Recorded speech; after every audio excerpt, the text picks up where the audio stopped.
करीम सल्लल्लाहु ताला अलैहि वसल्लम की अरफ़ वाला मकाम ज़ाहिरी व बातनी को देख के मेरे इमाम ने कहा था, सबसे आला वो औला हमारा नबी, सबसे बाला वो वाला हमारा नबी। अल्लाह ने सबसे पहले अपने नूर से अपने हबीब के नूर को पैदा किया और सबसे आखिर में नबियों का सरदार बना के ज़ाहिर किया। मेरे इमाम ने फरमाया, नूरे अव्वल का शम्मा फिरोज़ा हुआ, बज़्म आखिर का चमका हमारा नबी। 1 लाख से ज़ायद अम्बिया किराम ज़मीन पे तशरीफ़ लाए। कोई यूनान में आया, कोई मिस्र में आया, कोई फ़लस्तीन में आया और कोई यमनो ईरान में आया।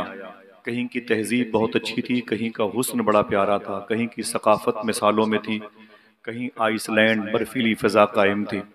लेकिन हुजूर की शहर में आए, वो शहर जिसे मक्का कहते हैं, जिसे पत्थरों की ज़मीन कहते हैं। लोग पत्थर के, मिजाज पत्थर का, बातें पत्थर की, लहजे पत्थर के, हाथों में पत्थर, जेब में पत्थर, यहाँ तक कि माबूदाने बातिल पत्थर के। इतनी पत्थरों की भीड़ में हुजूर का आना, मेरा इमाम कहता है, सब चमक वाले उजलों में चमका किए, अंधे शीशों में चमका हमारा नबी। जब कंपेयरिंग की जाती है तो एक दूसरे की तनकीस होती है, मजाक उड़ाया जाता है। लेकिन जब मेरे इमाम ने नबियों के दरमियान, नबियों के सरदार की कंपेयरिंग की, तो किसी नबी की शान में जर्रा बराबर कोई नुक्स देखने को न मिला। मेरा इमाम कहता है, सारे ऊंचों में ऊंचा समझिए जिसे, है उस ऊंचे से ऊंचा हमारा नबी। लोग कहते हैं कि ये पोलियो ड्राप के 2 बूंद है, जिसे इस्तेमाल के बाद बच्चे माजूर और अपाहिज विकलांग नहीं होंगे, जबकि उसके बावजूद भी ऐसे हो जाते हैं। मेरे इमाम ने फरमाया, ये मेरे आका के जिस्म पाक से मस होने वाले पसीने नूर के 2 कतरे हैं, जिनसे अल्लाह ने जन्नत में 2 नहर बनाई है, जिसे कौसरो सलसबील कहते हैं। मेरा इमाम कहता है, जिसकी 2 बूंद हैं कौसरो सलसबील, है वो रहमत का दरिया हमारा। लोग कहते हैं, मेरी पार्टी, मेरी जमात में आ जाओ, हम तुम्हें सड़कों की ठेकेदारी, नलों के लगवाने के तुम्हें मुआहदे की सूरत में इनाम दे देंगे। मेरा इमाम कहता है, ये तुम्हें क्या देंगे, ये खुद मेरे नबी से उधार मांगते हैं। कौन देता है देने को मुंह चाहिए, ये शायरी की दुनिया में इसे कहते हैं खिल्ली उड़ाना। कौन देता है, लखनवी जुबान में ना, कौन देता है देने को मुंह चाहिए, देने वाला है सच्चा। जरा ऊंची बोले, देने वाला है सच्चा, और बुलंद आवाज से, देने वाला है सच्चा हमारा नबी। अकीदा था सहाबे कराम का। अल्लाह के नबी सल्लल्लाहु अलैहि वसल्लम की बारगाह में हजरत अबू हुरैरा बैठे हुए थे। उन्होंने हुजूर से फरमाया कि आका, मेरी माँ है काफिरा, आपसे मोहब्बत नहीं करती है, आपको बुरा भला कहती है। मैं चाहता हूं कि मेरी माँ के लिए आप दुआ कर दें, अल्लाह मेरी माँ को ईमान दे दे। तो हुजूर ने अपने मुबारक हाथों को उठाया अबू हुरैरा की माँ की हिदायत की दुआ के लिए। तो अबू हुरैरा उठ करके भागे वहां से और अपने घर चले गए। कुछ लम्हों के बाद जब वापस आए तो सहाबे कराम ने उनको पकड़ लिया। बोले, इधर आओ अबू हुरैरा। बोले, क्या बात है? बोले, हुजूर से तुमने क्या कहा? बोले, हुजूर से मैंने कहा कि मेरी माँ काफिरा है, आपको नहीं मानती, आप मेरी माँ की हिदायत के लिए दुआ कर दें, मेरी माँ को अल्लाह ईमान दे दे। तो बोले, फिर? बोले, हुजूर ने अपने हाथों को उठाया था। तुम क्यों भाग गए? मैं जानता हूं, मेरे यकीन के साथ, तयक्कुन के साथ ईमान है कि हुजूर को तुम्हारी आमीन की जरूरत नहीं, हुजूर की दुआ को, लेकिन तुम भाग क्यों गए? तुम भाग क्यों गए? तो जनाबे अबू हुरैरा ने एक जुमला कहा था, मैं इसलिए तेजी से घर भाग गया, देखें पहले घर में पहुंचता हूं कि हुजूर की दुआ पहले पहुंचती है। अरे जिंदाबाद जिंदाबाद। ये मेरे बुजुर्गान दीन बैठे हैं, मुफ्ती सरफराज साहब बैठे हुए हैं। नारे रिसालत, मुसाफिराने करबला कॉन्फ्रेंस। कौन देता है देने को मुंह चाहिए, देने वाला है सच्चा हमारा। सारे अशार में आला हजरत सरकार ने सिफात मुहम्मदी का तस्करा किया, हुजूर की खूबियों का, हुजूर की क्वालिटीज का जिक्र किया है। लेकिन जब आखिर में मक्के तक पहुंचे तो अपनी इनकिसारी को सामने रखा और कहते हैं, हुजूर के अंदर अगर ये सिफत थी, ये सिफत थी, ये सिफत थी, और मैं गुनहगार हूँ, ये उनकी इनकिसारी है, और मैं गुनहगार हूँ, तो मेरे काम के हुजूर कैसे हैं? मेरे किस काम के हुजूर हैं? मैं गुनहगार हूँ और फिर हुजूर मेरे काम कैसे आएंगे? तो फिर तसल्ली देते हैं अपने आप को, गमजदों को रजा मुजदा दीजिए कि है बेकसों का सहारा हमारा। हुजूर के अंदर ये सिफत भी पाई जाती है। सुभान अल्लाह। बहुत ही मुबारक महफिल है। मैंने अभी सलाम नहीं किया, कुरान की आयत की तिलावत नहीं की और मिलजुल के दुरूद भी नहीं पढ़ा। एक दो शेर नात के पढ़ दूं। और बहुत बड़े बड़े लोग यहाँ पर तशरीफ फरमा है। और सबसे बड़ी बात उलमाए किराम की जो अंजुमन है, अल्लाह ताला इस अंजुमन को शादो आबाद फरमाए। जाहिर सी बात है कि आखिरत की पाकीज़ा मंडी में कामयाब होने के ख्वाहां लोग यहाँ पर बैठे हुए, इन्हें क्या मिलेगा? हमको आप दादो तहसीन से भी नवाजते हैं, नज़र नियाज से नवाजते हैं, इनकी रातें भी मुतासिर होती हैं और कल इन्हें बहुत सारी बातें अपने बड़ों से सुननी पड़ती हैं। क्यों बैठते हैं यहाँ पर? लेकिन एक दर्द है जो गम हुसैन से करीब है, मुत्तसिल है। ये गम तमाम तर गमों का इमाम कहलाता है। जहाँ ये शमा रोशन होती है, परवाने आ ही जाते हैं। इनको रोक नहीं सकते आप, बैठे हैं। इसका बदल इनको हुसैन के नाना देंगे इंशाअल्लाह। अल्लाह ताला इन उलमा के कदम में बरकतें अता फरमाए। थोड़ी सी गुजारिश है कि जलसे जुलूस का जो पुराना ढर्रा है वो तब्दील हो जाए, समझे। मुझे भी अपनी नींद, अपना घर प्यारा लगता है, लेकिन हकीकत यह है कि मुझे एक बात याद आती है जब हजरत मूसा कलीमुल्लाह की अल्लाह से फरमाया थे, मेरे मौला इस बस्ती के बारे में तेरा क्या हुक्म है? अल्लाह ने फरमाया कि इस बस्ती पर मुझे अजाब नाजिल करना है, तहस नहस कर दूंगा इस बस्ती को। माओ से उनके बच्चे बिछड़ जाएंगे। ये कस्बा, ये शहर, गिरदोनवा का ये पूरा बेल्ट जमीन के सफ़े से खत्म होने वाला है। तो नूह अलैहिस्सलाम को मूसा अलैहिस्सलाम ने कहा, मेरे मौला अगर करम फरमा तो मेरी ख्वाहिश है। क्या? बोले मेरे मौला इस शहर में एक नेक आदमी रहता है, उस शख्स को मैं इस बस्ती से निकाल लूं, फिर अपना अजाब नाजिल फरमाना। अल्लाह फरमाता है, मूसा ये अजाब भी उसी नेक आदमी की वजह से आने वाला है। उलमा किराम सुने, शुरा किराम सुने, मुंतजमीन सुने, जो जिम्मेदार हैं, जिनको अल्लाह ने मालो मता से नवाजा है। किस्सा कहानियां सुन के मत जाइएगा अपने घर। ये जिंदगी को बनाने वाली, दिलों को मुनकलिब करने वाली रात है। किसी वजह से, कोई बेस है, कोई रीजन है, कोई सबब है, आपको बुलाया अल्लाह ने। सबको नहीं बुलाया। लोग 50-50 किलोमीटर से चले आते हैं, 50 कदम पे लोग अपनी खिड़कियों पे पर्दे लगा के सो जाते हैं। ये बेतौफीकी है। अल्लाह फरमाता है, मूसा ये अजाब भी उसी नेक शख्स की वजह से इस बस्ती पे आने वाला है। बोले मेरे मौला क्या माजरा है? अल्लाह फरमाता है, ए मूसा उसको बहुत सारी बातें मैंने बता रखी हैं, आखिरत के हवाले से, खौफ के हवाले से, सच्चाई के हवाले से, लेकिन वो बातें लोगों को बताता नहीं है, सारी बातों को दबा के रखे हुए हैं। उसका ये अमल मेरी रहमत को नाराज कर रहा है, मेरे गजब को दावत दे रहा है। इस बस्ती पर अजाब उसके इसी अमल की वजह से आने। मैं गुजारिश करूंगा कि आपके पास अगर दाम है, दिरम है, कदम है, सुखन है, तो आप इस्तेमाल करें, वरना आप सबसे सवाल किया जाएगा। हकीकत यही है। ये हुजूर सूफी सुल्तान मियां शाह साहब क़िबला का जुमला, जो किताब अभी दुआ अल्हम्दुलिल्लाह मैंने अपने बड़ों के सीने के करीब जेब तक पहुंचाई है। बड़े भाई मोहतरम अब्दुल रऊफ साहब क़िबला निज़ामत खूबसूरत कर रहे हैं। पहले मैं गौर करता था, मिसरों में बड़ी तब्दीली होती थी, लेकिन बड़े साफ और शफाफ मिसरे कहे जा रहे हैं। अल्लाह इसे कबूल फरमा ले, आमीन कह दें। ये जो किताब है दुआ अल्हम्दुलिल्लाह, इसे पढ़ा कीजिए। सूफी साहब क़िबला की किताबें पढ़ के न जाने कितने लोगों ने हुजूर गौस पाक की और मदीने वाले आका की ज़ियारत का शरफ हासिल। और ये जो किताब है दुआ अल्हम्दुलिल्लाह, इसको हुजूर गौस आज़म सरकार 900 साल के बाद आपने इसे जाहिर फरमाया। ऐसी वैसी किताब नहीं कि यूं लीजिए यूं डाल दीजिए, ऐसी वैसी किताब नहीं है उठाएं और अपने घर के छज्जे पे कूड़े कबाड़ में डाल दें। ये वो किताब है, अगर कोई एक शख्स एक शहर में पढ़ेगा तो पूरे शहर को इसकी बरकतें मिल सकती हैं। अगर सब मिल करके पढ़ेंगे तो इंशाअल्लाह फिर दुनिया में किसी शहर को नूह न कहा जाएगा, मेवात न कहा जाएगा। समझ रहे हैं आप? पढ़े इंशाअल्लाह। 11 मरतबे दुरूद शरीफ और 7 मरतबे अलहम्द शरीफ पढ़ के इसे पढ़ना चाहिए। हुजूर गौस पाक जब प्राइवेट दुआ फरमाते थे तो यही दुआ फरमाते। और अगर किताबें, मेरे भाई हैं साबिर भाई, मास्टर साहब बैठे हुए हैं, डॉक्टर फारूक साहब, अगर किसी को जरूरत हो तो ले लीजिएगा। एक दो मिसरे नात के पढ़ता हूँ। गमे जमाना मेरे पास आके बैठ गया, गमे जमाना गमे जमाना मेरे पास आके बैठ गया, तो फिर मैं दिल उठाए मदीने में जाके बैठ गया। गमे जमाना मेरे पास आके बैठ गया, मैं दिल उठाए मदीने में जाके बैठ गया। ऐसी सुनिएगा, मैं दिल उठाए मदीने में जाके बैठ गया, नजर पड़ी जो मेरी सब्ज सब्ज गुंबद पर, मैं हर्फ हर्फ दुआ के दबा के बैठ गया। नारे तकबीर, नजर पड़ी जो मदीने नारे में सब, रिसालत। मैं हर्फ हर्फ दुआ के दबा के बैठ गया। बहुत बहुत शुक्रिया, लखनऊ के करीब की आवाजों की कदर आप करते हैं।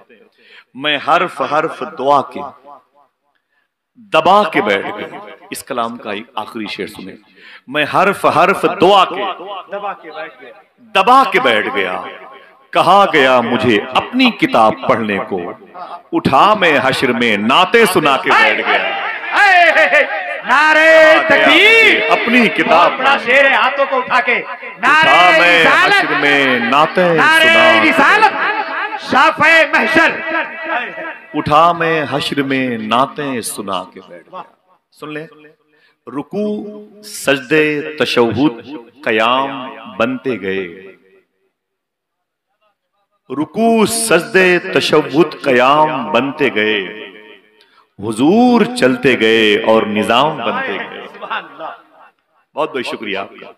रुकू सजदे तशहुद कयाम बनते गए, हुजूर चलते गए और निजाम बनते गए।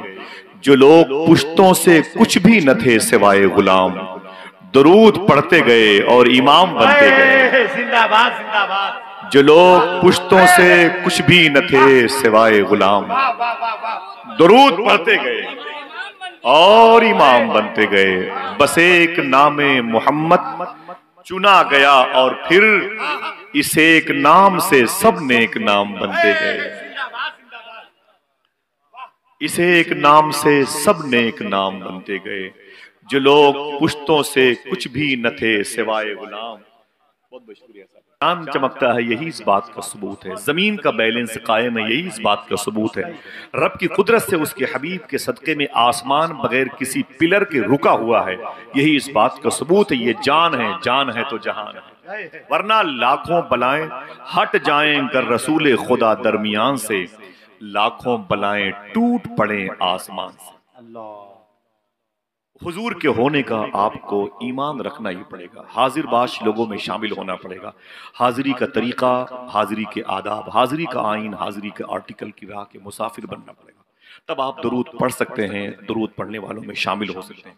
दुआ करें अल्लाह हम सबको कल्ब की गहराइयों से हुजूर की बारगाह में दरूद पढ़ने की तौफीक अता फरमाए।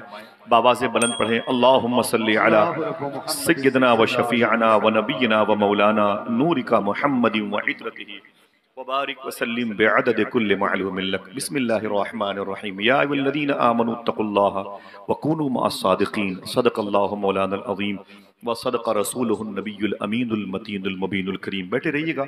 अल्लाह ने कुरान में इरशाद फरमाया, अल्लाह का कुरान आपसे मुखातिब है, ऐ ईमान वालों खुश हो जाओ, खुश हो जाओ, आप फरहत महसूस करो, आप मसरूर हो जाओ कि आपको अल्लाह का कलाम मोमिन कहता है। आप कितने खुशकिस्मत हैं कि आपको कुरान मोमिन कह रहा है, कह रहा है तुम मोमिन हो। अब जरब का कुरान जिसे मोमिन कह दे उसे हुकूमत हिंद मोमिन तस्लीम करे या ना करे, कोई नुकसान, कोई नुकसान नहीं। अल्लाह ने हमें मोमिन कह दिया है, बड़े खुशकिस्मत है। लेकिन बात बनी नहीं, एक और शर्त रखी अल्लाह ने, अगर तुम मोमिन हो तो इत्तकुल्लाह, मुझसे डरते भी रहना, मुझसे डरते भी रहना। समझ रहे हैं आप?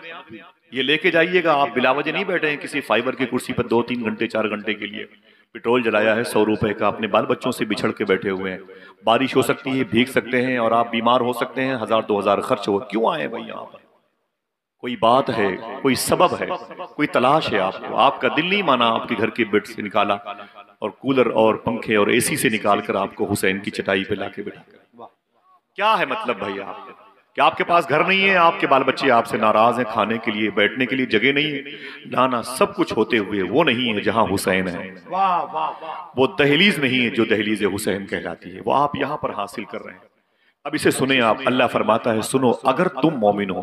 अल्लाह किसी बौद्धिस्ट, किसी जैनिस्ट, किसी कम्युनिस्ट, किसी लादीनियत के शिकार से उसका कुरान मुखातिब नहीं है, आपसे कुरान कहता है तुम अगर मोमिन हो तो अल्लाह से डरते भी रहना। यहां तक तो बड़े बड़े वहाबिया दयाबना के लोग, शिया और हाफिजी खुरूज सब सफर कर रहे थे। लेकिन इसके बाद एक और शर्त रखी गई, अगर तुम अल्लाह से डरते हो तो वकुनु मा सादिकीन, सच्चों के साथ। यही आके काफिला बिछड़ गया। यही आके तफरीक देखने को मिली। अल्लाह अकबर। जो तमाम तर नबियों रसूलों के दरमियान रसूलों का सरदार है, वही सच्चों का सरदार है। उसकी जेरे साया जिंदगी गुजारने वाली आवाजों ने उस जात से क्या सबक सीखा जिसे सच्चा कहा जाता है, जिसकी वजह से अल्लाह ने लफ्ज़े सदाकत की डिलीवरी फरमाई, जिस जात की वजह से आज उसी जात का जिक्र हो रहा है, उसके नवासे के नाम से। मुसाफिराने करबला कॉन्फ्रेंस। पहले आप समझो तो समझ में आएगा हुसैन इतने सखी कैसे हो गए। एक हाथ तलब किया था, गर्दन दे दी। उनसे मुखातिब थे यजीदी, 72 नफूस कुसिया के सरों को कुर्बान कर दिया। इतना सखी कैसे हुसैन? तो पता चलेगा ये हुसैन के नाना की तरबियत का असर है। सजदे शुक्र अदा कर रहे हैं, ये क्यों किया इमाम हुसैन ने? पता चलेगा ये नाना की तरबियत का असर। कौन सा इस्लाम, कौन सा कल्चर, कौन सा आर्टिकल, कौन सा कानून उनके नाना ने इमाम हुसैन को सिखाया था कि मैदान करबला में सामने नहरे फरात है लेकिन कदमों के नीचे कौसर है। अल्लाह अकबर। होंठ खुश्क होंठों की पपड़ियां गुलाब की पंखड़ियों से नरम है लेकिन जाहिरी तौर पर प्यासे है। ऐसा कैसे होता है? मैं सोचता हूं तो मुझे नींद नहीं आती। इतना सब कुछ होने के बावजूद आखिर ये सखावत, ये लंबे हाथ, ये दानी, ये आका करीम की पाकीज़ा किरदार का मजहर, हुजूर की सखावत, हुजूर की शबाहत नूर का पैकर कैसे आया? और वो चीज हमारे अंदर नहीं पाई जाती है। कंपेयरिंग भी करते चले, थोड़ी थोड़ी बातें करबला से मैं लूंगा और फिर अपना मुहासबा भी करूंगा, जहां आपको समझ में आएगा इमाम हुसैन के वालिद मौलाए कायनात, उनके भाई इमाम हसन, खुद उनकी शहजादियां सैयदानियों ने क्या सलूक किया था, वो आपको बाद में समझ में आएगा। पहले आप सुन लें कि ये सखावत इमाम हुसैन के जो मुसाफिराने करबला के तौर पर नजर आती है ना, असीराने करबला के तौर पर जो उनकी तालीम के जेरे असर, वो कैसी है आपको समझ में आएगा। बहुत पहले की एक बात बताता हूं, यही वो दीन था इमाम हुसैन का लाया हुआ जो हमारे पास नहीं है। मलबूस खुशनुमा है मगर खोखले हैं, जिसमें छिलके सजे हुए हैं फलों की दुकान में। लाखों रुपए हमारी जेब से निकले, हुसैन के झंडे पे खर्च हो गए, हुसैन की मोहब्बत में खर्च हो गए, लेकिन हुसैनी दिखाई नहीं पड़ा, कैरेक्टर नजर नहीं आया। भूतपूर्व डीआईजी ने कहा था कि हिंदुस्तान के मुसलमानों को चाहिए कि अपने पूर्वज की बातें करना बंद कर दें, उनके किरदार में हुसैनी किरदार नजर आना चाहिए। हुसैनी किरदार क्या था? तो उनके नाना को देखो, सिद्दीको उमरो उस्मानो अली को देखो, जनाब हसन मखदूम कायनात, मखदूमा जैनब, मखदूमा सकीना को देखो, तब समझ में आएगा आपको हुसैन कौन। ये करबला के मुसाफिरों की दास्तान गम कैसी थी, कैसे पढ़ा जाए इसको। एक नबी है, उनका नाम है हजरत मूसा कलीमुल्लाह। क्या नाम है? ऊंची बोले। हजरत मूसा कलीमुल्लाह। बातें याद कीजिएगा, रोज रोज ये बातें नहीं होंगी। आपके कदमों के नीचे बैठा हूं। हजरत मूसा, इनका नाम है हजरत मूसा, इनका टाइटल है कलीमुल्लाह।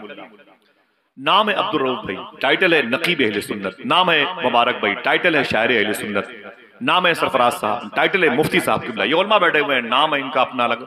अइम्मे किराम में है, कोई उलमाए दीन है, कोई कायदीन है, कोई नायबीन रसूल है, वगैरह वगैरह। मूसा अलैहिस्सलाम का नाम था हजरत मूसा, टाइटल है कलीमुल्लाह। कभी सोचा तन्हाई में? इस्लाम गौर फिक्र का नाम है, इनका नाम कलीमुल्लाह कैसे पड़ा? एक शख्स ने मूसा कलीमुल्लाह से पूछा था, आप अल्लाह के नबी हैं, आपको जो नाम मिला बड़ा प्यारा है, मूसा मूसा मूसा, प्लस आपको कलीमुल्लाह का टाइटल कैसे मिल गया? अपनी कंपेयरिंग कीजिएगा, फिर इमाम हुसैन को, फिर नूह और मेवात को देखिएगा। सुलगता हुआ हिंदुस्तान, चीखती हुई इंसानियत, दम तोड़ती हुई बाप की गोद में उसकी बच्चियां, और मिस्मार होने वाले मकानात को देखिएगा। इमाम हुसैन का जलता हुआ खेमा, उनके नाना की तालीम।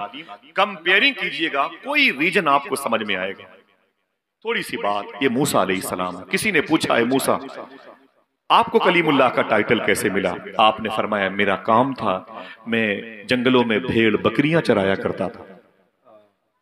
एक दिन बकरियां लेके जा रहा था, मेरी एक बकरी गायब हो गई। बहुत ढूंढा लेकिन मेरी बकरी न मिली। मैं लाठी लेके उसे ढूंढ रहा था, दिल कह रहा था कि जहां मिल गई उसके हाथ पांव तोड़ दूंगा। ढूंढता रहा, बकरी न मिली। जब शाम हुई तो मैंने क्या देखा, एक पहाड़ की साए में, दीवार के साए में मेरी बकरी खड़ी है और थक गई है और हाँप रही है। जनाब मूसा अलैहिस्सलाम कहते मैंने लाठी उठाई कि 10-20 लाठी इसको दे दूं, इसकी जान चली जाए। लेकिन जब करीब पहुंचा तो मैंने क्या देखा कि मेरी बकरी रो रही थी, हसास तबीयत थी। कहते मैंने लाठी फेंक दी और अपनी बकरी से लिपट गया, उससे मोहब्बत की बातें करने लगा। बकरी की जबान से उसकी आवाज निकली, मैंने महसूस की, मैं उसकी आवाज में बातें करने लगा। तो मूसा अलैहिस्सलाम कहते हैं खुदा की बारगाह से आवाज आई, ऐ मूसा, तूने एक हकीर जानवर बकरी से बातें की हैं, जा कल से तूर पहाड़ पर मैं तुझसे बातें करूंगा।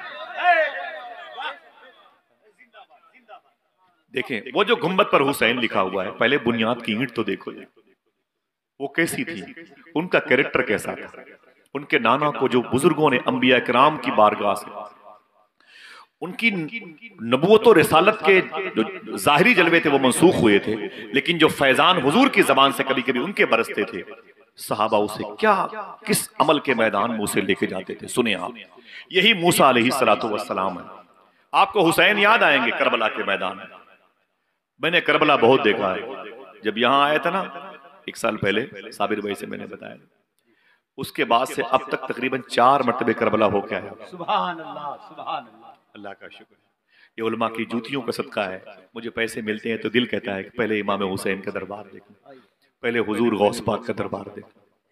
दुआ करें मेरी आप सबको अल्लाह जिंदगी में इमाम हुसैन का रोजा दिखा दे। हाँ तो गुडा के आमीन कह दें। हुजूर गौस पाक का दरबार दिखा दे। सैयदना शेख के बाबुल मुराद की हाजिरी का शरफ अता फरमा दे। आमीन कह दें। बातें अगर आपने सुनी और थोड़ा सा हरकत पैदा की अपने घर जाकर के, तो आपका वजूद इंशाअल्लाह मुसलमान नजर आएगा इंशाअल्लाह। कहते यही मूसा अलैहिस्सलाम। फिर हुसैन की सखावत देखिएगा। जमाना यूं ही तो कहता नहीं बेटा मोहम्मद का। हाँ समझ रहे हैं, बैठिएगा मोहब्बत के साथ। 72 मरतबा करबला में रोजे आशूरा उतारा फातिमा के लाल ने सदका मोहम्मद का। ये सखावत कहां से आई है? मूसा अलैहिस्सलाम को पढ़े। हम कंजूस बखील हो गए, अपने दरवाजे पर बैठ के खाते हैं, गोश्त की हड्डियां हिंदुओं के दरवाजों पर फेंक देते हैं, कर्फ्यू लगते हैं, घर जलते हैं, कुरान के पारे जलाए जाते हैं, बच्चियों की इज्जतें लूटी जाती हैं, अइम्मे किराम की लाशें मस्जिद से निकाली जाती हैं। ऐसा क्यों हुआ? उसी माचिस की तीली की वजह से हुआ जो हमने नबियों रसूलों के किरदार से उसको अलग करके अपनी जेब में शहर को आग लगाने के लिए रखी थी। ये मूसा अलैहिस्सलाम है। यहीं से आपको आहिस्ता आहिस्ता हुसैन समझ में आएंगे, करबला के मुसाफिरों का कैरेक्टर समझ में आएगा। इनकी एक आदत थी मूसा अलैहिस्सलाम की, जब भी दस्तरखान पर खाने के लिए बैठते थे किसी न किसी मेहमान को अपने साथ लेके बैठते। बचपन से आप ये बातें सुनते चले आ रहे हैं। एक दिन बाजार गए और एक मुसाफिर को बुलाया, बोले चल मेरे घर खाना खा ले। वो आ गया, उसे बिठा लिया आपने, बोले खाना खाओ। आपने भी शुरू कर दिया। जब उसने खाना शुरू किया तो लुकमा उठाया तो आपने उसके हाथों को पकड़ लिया। बोले ठहर ना भाई, रुक गया। जी हुजूर क्या बात है? फरमाया खाने से पहले मेरे रब का नाम ले, बिस्मिल्लाह पढ़ ले। उसने कहा मूसा ना ना ना, मैं तुम्हारे खुदा को खुदा नहीं कहता, तुम्हारे नबी को तुम नबी हो, तुम्हें नबी नहीं कहता। मेरा मजहब कुछ और है, मेरा धर्म कुछ और है, मैं बगैर रब का नाम लिए हुए खाना खा सकता हूं। मूसा अलैहिस्सलाम ने निवाले छीन लिए। फरमाया बाहर निकल, नबी के दस्तरखान पर बैठ के नबी के खुदा का नाम न लेगा तुझे खाने नहीं दिए जाएंगे। धक्के मार के मूसा अलैहिस्सलाम कहते हैं मैंने उसे बाहर, जब बाहर चला गया तो दिल में ख्याल आया अल्लाह से बात करूं। मिस्र में तूर पहाड़ है, कहते मैं उसी पहाड़ पे चल के ऊपर गया ना तो अल्लाह की बारगाह से आवाज आई, मूसा यहां कैसे आना हुआ, यहां कैसे आना हुआ। जनाबे मूसा अलैहिस्सलातु वस्सलाम कहते हैं मेरे मौला तुझसे बातें करना चाहता हूं। आवाज आई अल्लाह की, ऐ मूसा मेरे बंदे का दिल तोड़ के मुझसे बातें करना चाहता हूं। झारखंड वालों बड़ी जिम्मेदारियां बड़ी हैं। तुम तो निकल गए दुनिया से 50 साल की उम्र के लिए, लेकिन तुम्हारी गोद में जो बच्चियां पल रही हैं 40 साल के बाद, इनका क्या होगा? सोचो सोचो सोचो समझो। इन बुजुर्गों के किरदार को भूलना नहीं, तब तुम्हारे घरों की दहलीज पर हुसैन पाक की मोहब्बत का चिराग रोशन होगा। सच्चों के सरदार कैसे। अल्लाह अकबर। अल्लाह फरमाता है मूसा मेरे बंदे का दिल तोड़ करके मुझसे बातें करना चाहते हो। बोले मेरे मौला तेरा बंदा वो जो खाने के लिए आया था वो तुझे खुदा नहीं कहता, मुझे नबी नहीं कहता। अल्लाह फरमाया कि मूसा उसकी उम्र कितनी है? बोले तकरीबन 50 साल की है। अल्लाह फरमाता है मूसा ये बताओ 50 साल से उसे कौन खिला रहा है? 50 साल से उसे कौन खिला रहा है? मुजफ्फर वारसी ने कहा था वही तो है जो निजाम हस्ती चला रहा है मेरा खुदा। सूफी साहब फरमाते माँ के पेट में बच्चा होता है, माँ खाती है अपने हिसाब से, अल्लाह बच्चे को देता है बच्चे के हिसाब से। ये उसकी कुदरत है कि नहीं? अल्लाह अकबर। ये बता मूसा 50 साल से उसे कौन खिला रहा है? बोले मेरे मौला उसे तू ही खिलाता है। अल्लाह फरमाता है मूसा सुन, 50 साल से उसे मैंने खिलाया, भूखा नहीं मारा, आज तक कभी मैंने उसका धर्म नहीं पूछा। मालिकी यौमिद्दीन, मैं हश्र के दिन का मालिक हूँ, दीन के दिन का मालिक हूँ, ये फैसले का दिन है, मैं उससे वहां पूछूंगा। मैंने पैदा करने से पहले कहा था मैं पैदा किया हूं तो तुझे खिलाऊंगा, हय्यो जिंदा रखूंगा। तुम कौन होते हो उसे अपने दस्तरखान से भगाने वाले? जब तक तुम उसे नहीं राजी करोगे मैं तुमसे बातें नहीं करूंगा। तुम्हारे दरवाजे पर फकीर आके चला जाता है, कहते हो या हुसैन या हुसैन, तुम्हारे दरवाजे पर तकरीबन 300 रुपए के झंडे लगे होते हैं और उसी झंडे के नीचे बैठ के तुम्हारा सगा बेटा रात के 2-2 बजे तक पबजी गेम खेलता है। रात भर तुम्हारा बेटा बैठ करके उसी दरवाजे के करीब बैठ करके रात भर गाने बजाने फिल्मी ड्रामे सुनता है, देखता रहता है। उसी दरवाजे पर सुबह को एक फकीर आता है, वो कहता है अल्लाह के नाम पे कुछ दे दो, तुम हांकी लेके बाहर निकल। यही सोच लिया करो, जहां इस फकीर ने अल्लाह का नाम लिया है, इसी दरवाजे पर मेरे बेटे ने रात भर शैतान के साथ रात गुजारी की, गुनाहों को दावत दी है। अल्लाह का शुक्र है कि एक फकीर ने इसी जगह पे खड़े होके अल्लाह का नाम लेके इस नहूसत को पाक कर दिया। तुम उस फकीर पे गरज पड़े। अल्लाह अकबर। जरा सोचो तालीम क्या है इमाम हुसैन की। मूसा अलैहिस्सलाम कहते मेरे मौला आवाज आई, जाओ उसे राजी कर, तब मुझसे बात करना। नीचे उतरे, उसे ढूंढा, उसे पकड़ा, फिर करीब लेके आए और कहा कि चल मेरे घर खाना खा ले। उसने कहा ओ अल्लाह के नबी है। वो कल ले गए थे? फरमाया हाँ कल ले गए थे। बोले फिर बुला रहे हो? बोले हाँ चल मेरे घर खाना खा ले। उसने कहा कि सुने मूसा, आपके रब का नाम नहीं लूंगा, बिस्मिल्लाह नहीं पढ़ूंगा। मूसा अलैहिस्सलाम कहते हैं चाहे पढ़ना चाहे ना पढ़ना, लेकिन पेट भर खाना खिलाऊंगा। उसने कहा ये नजरिया कैसे बदल गया? तो मूसा अलैहिस्सलाम कहते हैं नजरिया कैसे बदल गया? तो मूसा अलैहिस्सलाम ने कहा बात यह है तुझे घर से बाहर कर दिया था, मेरे रब ने मुझसे बातें नहीं की, रब मुझसे नाराज है, मुझसे बात नहीं करता। तो उसने कहा मूसा इसका मतलब मेरे टूटे हुए दिल की खबर तेरे खुदा को हो गई? तो आवाज आई मूसा की ना ना ना, सुन, टूटे हुए दिल की खबर मेरे खुदा को टूटने से पहले हो जाया कर, ऐसा मेरा खुदा है। तब उस बंदे ने क्या कहा, ऐ मूसा अगर ऐसा तेरा खुदा है तो बगैर बिस्मिल्लाह पढ़े खाना भी नहीं खाऊंगा। क्या मतलब? मतलब क्या है? सोचो जरा सा, मतलब क्या है? इतना हम नहीं कर सकते किसी के साथ। हुसैन हुसैन हुसैन जिंदाबाद के नारे लगाते। मेरे भाई जरा ठहर करके कभी हुसैन को याद करना, हुसैन समझ में आएंगे। हुसैन को याद करना, हुसैन के नाना के पास जो अल्लाह ने पाकीज़ा तालीमात के अहकामात सादिर करने की वो इंसाइक्लोपीडिया किताब दी थी, वो कैसी किताब थी मालूम है? पूछो बैठे हुए उलमा के नाम।